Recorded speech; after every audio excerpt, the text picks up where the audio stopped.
G'day folks, welcome to this general update for the 16th of July, and you'll have to excuse my voice. I've got a bit of a cold and I may cough on the odd occasion, so apologies for that in advance.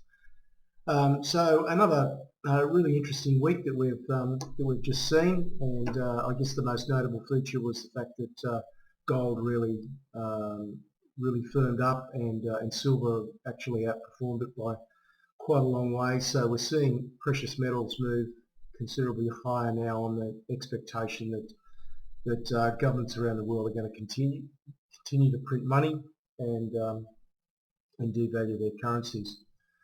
So let's just have a look at the important information about general advice that you've all seen before.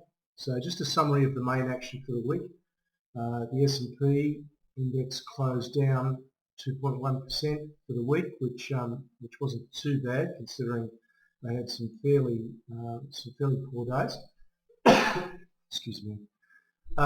It steadied over the last couple of days on quite low volume and steadied right on the 50% retracement level, and so there's some interesting support down there that I want to show you on the chart. 1295 is possible. But I still think even if it goes to there, 1570 still looks very likely to me. The ASX 200 by comparison did almost twice as poorly as the S&P. It closed down 3.7% for the week, so nearly a 4% decline, which is not too good when it hasn't exactly been going up either. Gold was 3.2% higher on the week, and that was a new all-time high. But in the short term, it's now overbought. So we'll have a look at those charts in a minute. But I really think that 1600 plus is highly likely now. Given that gold closed at 1592, you may not think that's much of a statement. I guess I just don't have a real feel for how much above $1,600 an ounce it's likely to finish, but my feeling is it could be significant. It could be to the 1650 or even higher level. Next, silver continued higher after breaking through resistance, which I think I talked about last week, and so we're looking to buy the dips on silver. I would see some resistance at 41. And then further resistance at 43 and again at 50. But as I've been saying for some time, I think silver is going to head quite a bit higher. And as far as the base metals goes, copper was steady and closed near its high for the week, so that was pretty positive. So let's have a look at some charts before we get on to the strategy side of things. So initially, this is the S&P on a daily chart. This was the big decline that we saw during the week. So this was where we finished last Friday at 1343. We reached a low of 1306 during the week, firmed up a little bit to close at 1316 on the actual week. But you'll notice that the volume has really tailed off now that we're into the summer holiday season in the US. Now, it's declined to exactly the 50% retracement level of this move from the 16th of June to the top on the 7th of July, so that may be the end of it. It's also sitting right on the 150-day moving average as well. So I think there's quite a reasonable possibility that this is the bottom and may head up from here. However, a little bit further down to the 61.8% level at 1295, would also be quite normal as well. And if you pan back and we actually put a trend line up through here, you can find we've got a very good support line there, which picks up those lows almost perfectly. And at the moment, that's also sitting around about the 1290, 1285 to 1290 mark. So if we did get a bit more downside in the US, I would still remain bullish on the US index. I think it is heading higher, and so we're really looking to buy the dips. Now, I would expect that our market will probably underperform the S&P. That's the way it's been, and I just think the circumstances are such that we're going to continue to see that. So let's have a look at our index. This is our index on a monthly chart. You can see we did break down last month, recovered, but we've broken further down over the last week. Now, we had a pretty clear downsloping channel. We broke out of that channel a couple of weeks ago. We broke out of that channel on the 30th of June. Went a little bit higher, got up to exactly the 38.2% level of this whole rundown, and now it's turned over and gone back down again. So we've got a couple of support areas. One it's sitting on right at the moment, which is it's retraced to the top of this trading channel. So it may well find support there. Alternatively, if it breaks that level, this 44.50 area, then we could be heading down to the 4,200 mark. But I don't think that'll happen if the US does what I expect the US market to do. Pardon me. So let's have a look at the finance index. This is finance on a weekly chart, so you can see it really had a bad week. Let's look at that on that's on a daily chart. Let's have a look at it on a weekly. And you can see the price is again down underneath the 30-week moving average, which is starting to roll over. So not looking good for the banking index. And it has broken last week to new short-term lows. So wouldn't be surprised to see the banking index actually head down further, and that would certainly be a huge drag on our index.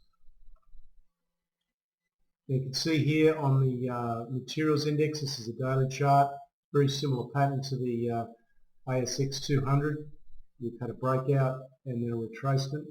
The resources index are clearly much stronger than the banking index. So as I've been saying for many, many months, in fact quite a few years, resources are really the place where you want to be focusing. Let's have a look now at the Small Ordinaries Index.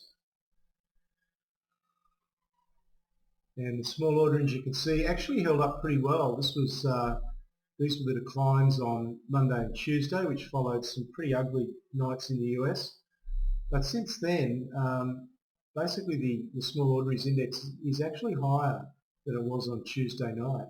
So it's pretty encouraging that it's been able to do that well and outperform the major stocks. Now let's have a look at gold. So there's the chart of gold. You can see this was where we finished on Friday a week ago. We finished at 1543. We had an incredibly strong week and finished at 1593. So $50 rise in the week. Closed at a new all-time high, closed right on its high. But as you can see from the RSI here, it is a little bit overbought in the short term. Now that doesn't mean that it can't continue rising. But I think you don't want to be buying gold at this point. What we want to do is buy a little pullback, and where I'm looking for is either this initial breakout area at say 1570, or perhaps this breakout level here at about 1550 or so. So I think that's likely to be the pullback area. The other way to look at this is to put a price retracement on it. So this last little run here, and you'll see that the first retracement level comes in at 1550. So it ties up with these old tops, and then we've got some lower levels here. But I think the strength of the move in gold is such that I would be quite surprised if it pulls back beyond this 38.2. So I think we're looking somewhere between 1550 and 1570 as our ideal entry area. And I'm really pretty excited about gold and silver for the next 6 months. I think there's some wonderful trading opportunities in there. But as I indicated in the alerts, they're not for the faint-hearted because they are quite volatile. You've either got to run a very wide exit on them, which means quite a small position, or you've got to consider running a higher risk per trade level. But if you do, I would encourage you to think about, if you're buying the dips, trading gold and silver for the medium term. Don't try and trade in and out of it short term. It's just too difficult at the moment. There's just too much volatility to make that a worthwhile thing to do. So if you want to trade gold and silver, I think there's absolutely great opportunities there, but medium term and give it plenty of room to move. Now looking at silver, silver, as you can see, broke above a resistance line, and that occurred on the 7th of July. And since then we've continued on, and we've had two very strong nights. In fact, really three strong nights. Closed on the highs on Tuesday, Wednesday, and Friday nights. Silver also getting a little bit over bought in the short term, so a little bit of a pullback to maybe the $38 area would be a good entry point. So perhaps silver around about 38. You know, if you were going to trade silver, buying somewhere between 37 and 38, I would have my exit down here, probably at about 34 to $35. So I'd be giving it at least $3 or $4 risk gap on silver. And really the way to play these, I think, is to take a small position, and as they keep moving up and then retrace, is to add to that position, so that then you're playing with money that you're in front on, rather than necessarily risking your own capital. You're only risking profits by doing it that way. So I'd really encourage you to, not to get too greedy and chase the prices. Just play it as a long-term game. This is a 3 to 6 month trade, I think, at least. And we should be able to do extremely well out of it. Okay, let's just have a look at copper. So here's copper on the weekly chart. You can see we finished very strongly on over the last 3 weeks. We finished on the highs, so that's still very promising for copper. So that's it for this weekend for the general update. I'll be issuing the stock-specific one shortly to go along with the actual alerts themselves. So that's it. Speak to you next weekend. Cheers.